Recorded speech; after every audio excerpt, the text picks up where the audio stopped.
are those ones, man. And then we need to talk about the possibilities beyond that. Because if they have any problem taking them out, the Hells Angels, there are other organizations that will step in and band with the Hells Angels. I know a lot of these people are outside of the law. That's what outlaws are. People that live outside of the law. And a lot of them have their own inner squabbles, but when it comes down to it, we are all Americans, and we do not want to see innocent people within.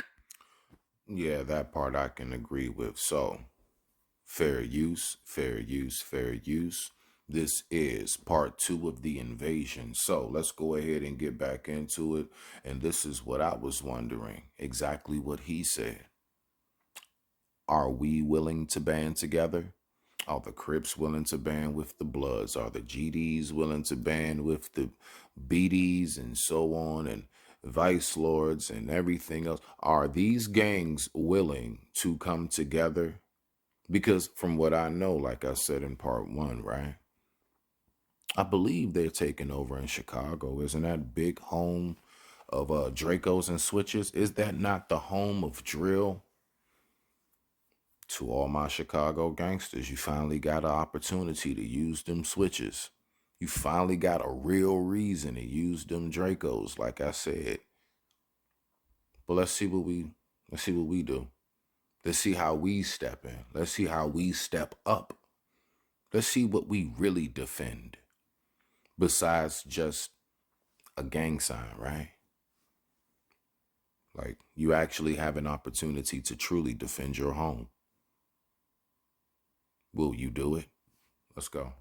Our communities taken advantage of and done dirty the way that these people from the outside are. There are bitter rivalries between certain MCs. I'm not going to get into which ones. That's not my business because I am not a patch member of any of these MCs. But I can tell you that there is a high likelihood that they would set that aside to be able to take care of the business that needs to be handled out in Colorado, in New York, in Santa Fe, all across this country if need be. And these dudes would step in and handle what needs to be handled in the way that the police are not allowed to do. If things keep going in the direction that they've been going, there is a very high likelihood that we would have a war between American outlaws and the intruders who have managed to infiltrate our country with bad intent. Ain't that something? And like I've said before, I would say this is why I am for us as citizens having our guns. You never know, for whatever reason you need to defend. Did you see the size of that gun in part 1? If you didn't, go back to part 1 and look at the size of that gun when them guys came up the steps to that apartment with the scope on it. The gun was damn near bigger than the person holding it. You see? And so just like how he was saying, like, even with the police not being able to do certain things, I'm curious as to why the police not allowed to do certain things, but they're allowed to just come over here and terrorize. So they can just come over and terrorize, but the police can't really do anything. Do you see how I say, yes, the government puts us in positions to where, it's almost like let it happen. Do you think possibly this is part of population control? I would say no, because it's too many people flooding here. What's being controlled about the population? Unless it's a particular demographic of people, American, right? That is slowly trying to be pushed out. Do y'all not see how they're slowly trying to make this country Spanish? Hey, shout out to all of my amigos and my Spanish folks, right? No problem. But what I'm saying is that, do we not see what's happening right in front of our face? But let's keep on rocking out. I already know somebody's going to call Cap and say that any outlaw biker is just a scumbag or a criminal, so I want to show you this and let you know. Biker build off. Here we go. Down here building bikes at the clubhouse for the toy run.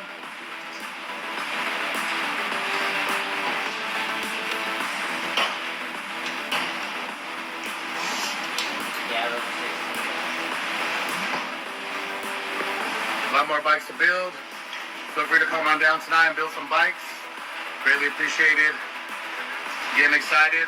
See these kids' faces and get on their bikes. Some of these chapters are out here in real life doing more for their community than a lot of these churches out here on these streets. They just live a different type of lifestyle, they're big on their freedoms, and they have more flexible views on the laws. Now, in past videos where I've talked about the security risks and having our borders wide open, I've had quite a few people try to call me a racist. Fuck you, buddy. What race is people that are illegally migrating over here with bad intentions? It sounds to me like you've got some race pigeonholed on that. I'm talking about literally everybody, anybody who comes over here trying to perpetrate against our communities. I don't care if they're white, I don't care if they're black, I don't care if they're purple or green. If you are a scumbag coming over here to break the law and victimize our community, you are a piece of shit. Let's talk about how we got here for a second. Let me ask you guys a question. Try not to be smooth-brained about this when you ponder this, but do you lock your fucking door at your house? Do you lock your door at your car when you leave your car? Do you understand why you do that? Why are locked doors important? Do you think that it's not important to lock the doors on our nation when we have so many enemies all around the world? And now we have military-age men. Well, I would say that was a good analogy. When it comes to true protection, right?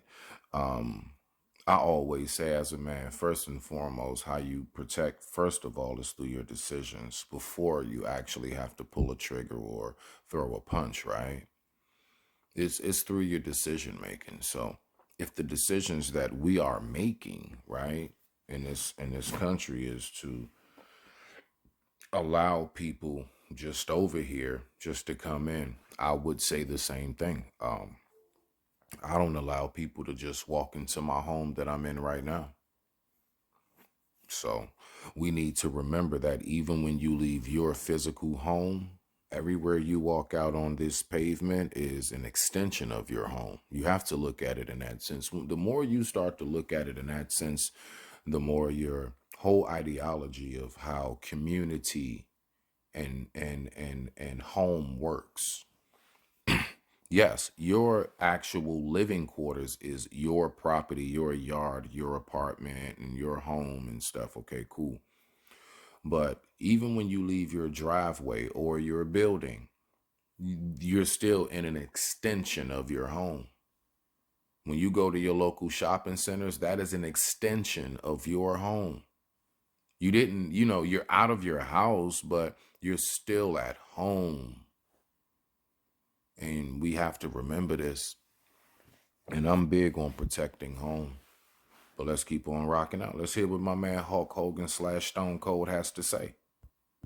Flooding through the border 24/7, and you think that that's just cool, man? You think that that's cool, and you want to buy this party line saying that people who are against this are somehow inherently against other races? America is a beautiful melting pot, and there's a process to come over here legally, become a part of our society, and integrate into that society in a productive way. And if you've come here to live outside of that, and you've come here to victimize people that are American citizens, I've got some news for you, bud.